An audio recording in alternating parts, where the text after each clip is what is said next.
problème du Maroc, le problème, parce qu'il faut le dire, parce qu'il y a maintenant qu'il faut le dire, même si moi je l'ai dit avant, et le problème du Maroc, c'est pas les Marocains, c'est pas les conseillers royaux, c'est pas les gouverneurs, c'est pas les corrompus. Le problème du Maroc, c'est la monarchie, c'est le roi. Moi je pense qu'il faut axer, je veux dire, la critique sur la monarchie et sur le roi. Et puis, moi je pense que si on avait des journaux entièrement libres, on dirait, le problème du Maroc, c'est ce type-là. Et ce type-là, il s'appelle Mohamed VI.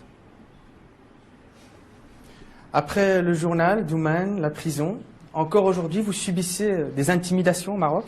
Oui, bien sûr, mais ça c'est normal. Hein. Ça c'est normal parce que c'est un régime qui veut de vous une soumission totale.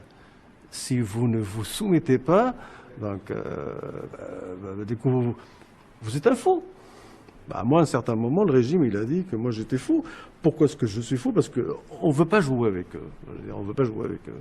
Voilà. Ou bien vous êtes proche de Moulay Hicham, ou bien vous êtes proche des services secrets algériens, ou des services secrets espagnols, ou des services secrets israéliens. Donc, ils cherchent un prétexte pour vous faire taire, puis surtout pour vous salir.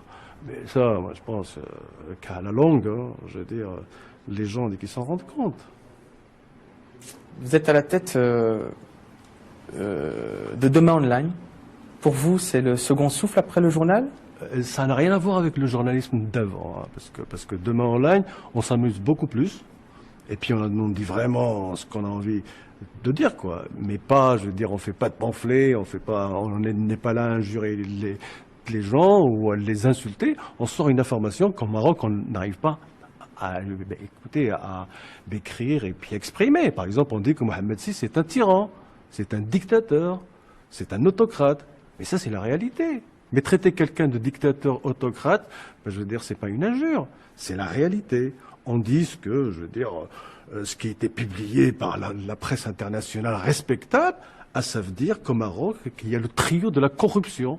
C'est pas Ali Mariout qui le dit, c'est pas Demain Online. C'est, je veux dire, ce sont des papiers, ce sont des rapports de l'ambassade américaine à Rabat, à l'époque de Bush, je veux dire, une ambassade d'un pays qui est allié avec le Maroc, et qui nous disent que le trio de la corruption, c'est Mohamed Mounir Majidi, le secrétaire particulier du roi, c'est Fouad Ali El-Himma, je veux dire, l'homme le plus proche, le conseiller le plus proche du roi, et c'est le roi lui-même.